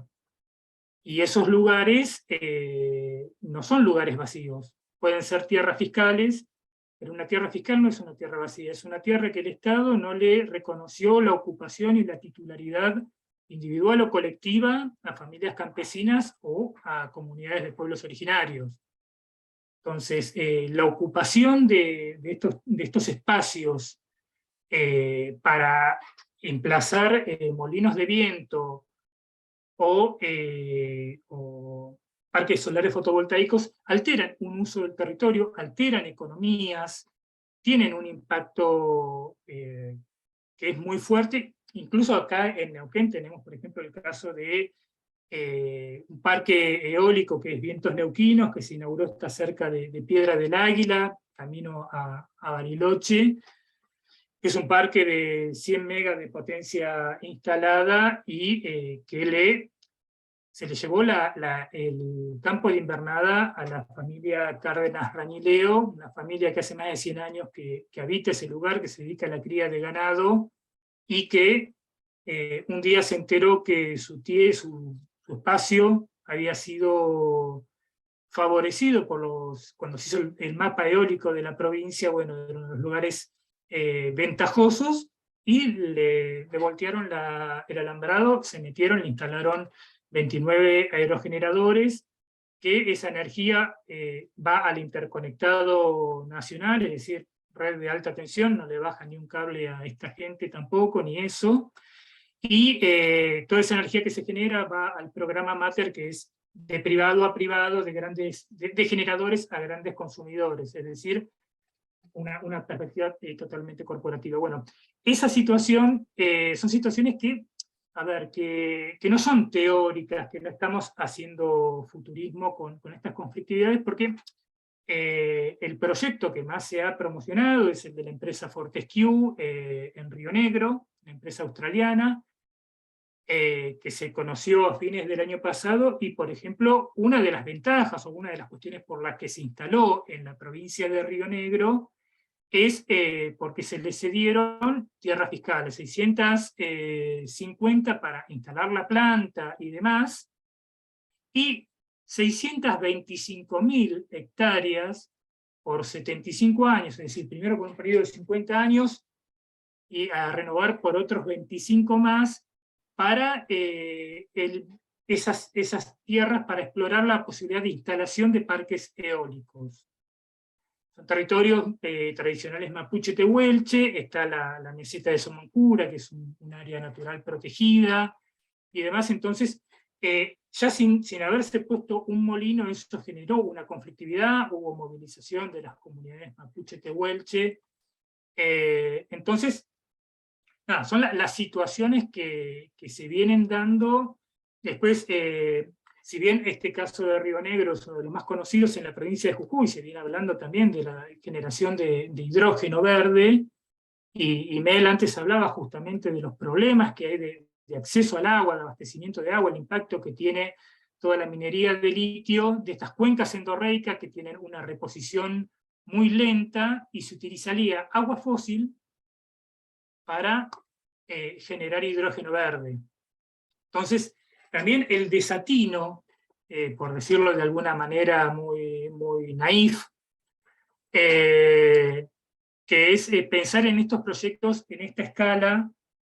Se está pensando en realidad en la exportación, sí se plantea el tema de las divisas, pero también se está planteando en resolver los problemas que tiene el norte global para que pueda hacer su transición cómodamente, y esto que está pasando en la Argentina se está dando en Chile también con megaproyectos de hidrógeno verde. En Uruguay se está hablando de instalar molinos, hacer parques offshore, es decir, parques en el mar, instalar molinos en el mar para generar electricidad, para hacer todo este proceso. En África, en diferentes países de África también se viene planteando, incluso con grandes represas, para generar electricidad, para hacer la electrólisis y hacer este hidrógeno verde. Entonces vemos que nada, se sigue consolidando las asimetrías norte-sur, lo que tendría que ser una alternativa o una posible alternativa a explorar en una transición socioecológica, se está transformando en una vía, en una nueva forma de colonialismo, ¿no? En un neocolonialismo verde, y eso es lo que nos está preocupando. Entonces, un poco la idea general de la exposición era esto, ¿no? En sí no podemos, no es el interés, por lo menos del observatorio y de otros compañeros y compañeras con las que venimos trabajando, discutiendo el tema, plantear una cerrazón ante la posibilidad del hidrógeno, pero sí marcar que este modelo, que no discute las características energívoras del capitalismo, que no plantea la crítica donde hay que plantearla, sino que está buscando parches para que se siga sosteniendo el mismo sistema de consumo y de derroche, y que plantea como eje de la discusión las emisiones, porque acá lo único que está en discusión son las emisiones de carbono. Lo único que se viene discutiendo en torno al cambio climático y a la transición son las emisiones de carbono. No se está discutiendo el acceso a la energía por amplios sectores de la población que le permitiría justamente mejorar su calidad de vida, sino lo que se está planteando es, bueno, seguir manteniendo la rueda de movimiento. Bueno, estamos como muy apretaditos de tiempo, voy cerrando por acá la intervención, y bueno, y ahí veía que subían unas ventanitas, no llegué a leer, pero vi que había algunas preguntas dando vueltas. Sí, hubo algunas preguntas, la verdad. Muchas gracias, Hernán. Muy claro toda tu intervención. Ojalá tuviéramos más tiempo, pero la verdad que da mucho para hablar sobre esto. Y si quieren, paso brevemente a las preguntas, y así ya damos por cerrado el encuentro. Víctor, Ana, ¿qué les parece? Díganme y... Sí, tomemos las preguntas que están en el chat, y agradecer a los expositores, Mel, Hernán, la verdad que extraordinario. Las chicas, Euge, Estela, Gabriela, hermoso encuentro. Me alegra muchísimo que haya quedado grabado, porque lo vamos a tener que ver de vuelta, porque es hermosa la cantidad de ideas nuevas, cómo nos abrieron la cabeza a partir de la pregunta que hicimos ingenuamente cuando lo planificamos, todo lo que hay detrás, ¿no? Así que muchísimas gracias, la verdad que sí, nos dan ganas de seguir leyendo y estudiando. Pero yo diría, Nico, que nobleza obliga, respondamos las preguntas que hicieron en el chat. Bien, vamos allí entonces. La primera pregunta dice, ¿en qué situación estamos de cara a la estatización del litio en Argentina? Esta pregunta es para Meli. Y las otras dos preguntas seguramente puedan responderlas Hernán y Meli también, que dice, ¿por qué los diputados o senadores de Neuquén no proponen un fondo compensador que le cobren a las empresas energéticas para equipar las desigualdades o necesidades de pueblos originarios y pequeños campesinos? Y la última pregunta es, ¿cuál es la situación actual de Río Negro, y Neuquén y Limay a nivel de contaminación?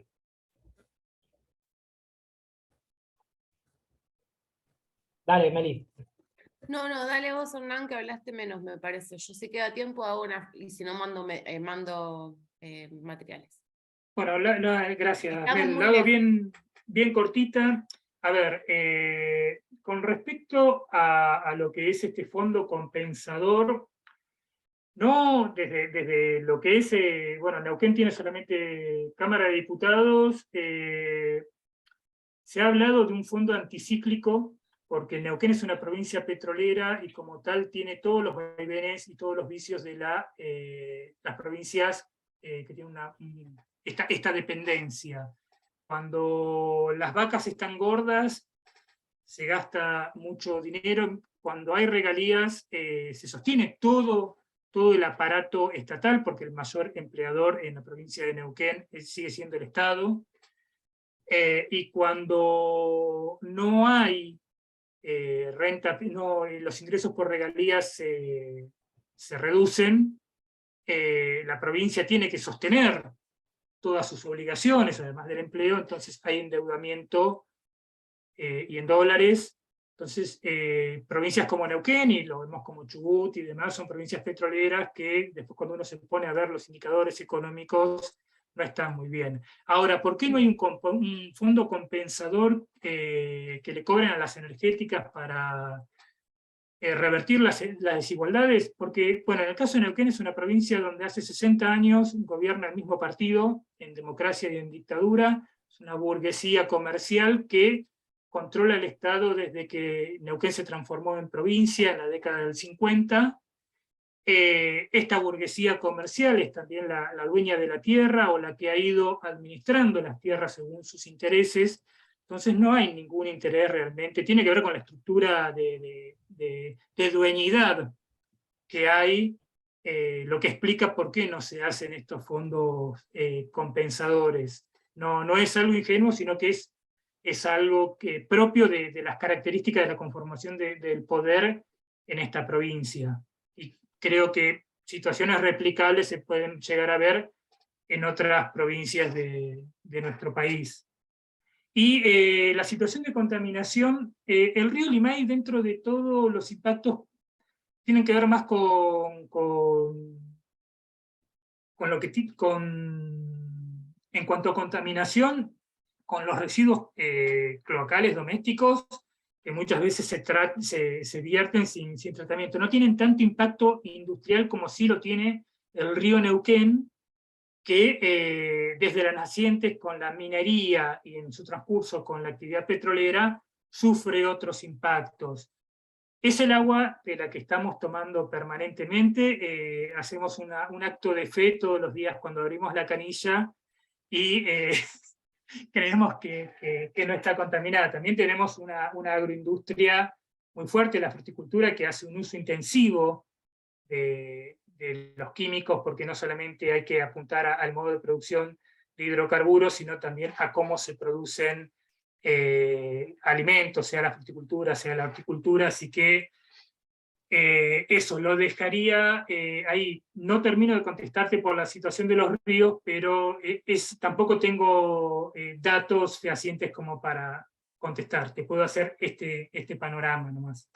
Muchas gracias, Hernán. Bueno, si me queda un minuto, le respondo a Richard. 2 minutitos. Ahí, Meli, ahí copié lo que mandaste, pues lo voy a leer. Bien, bueno, entonces agradecerles a la Cátedra Libre de Educación y Ambiente de UNIPE y SUTEBA, la verdad que un placer poder aportar acá con ustedes.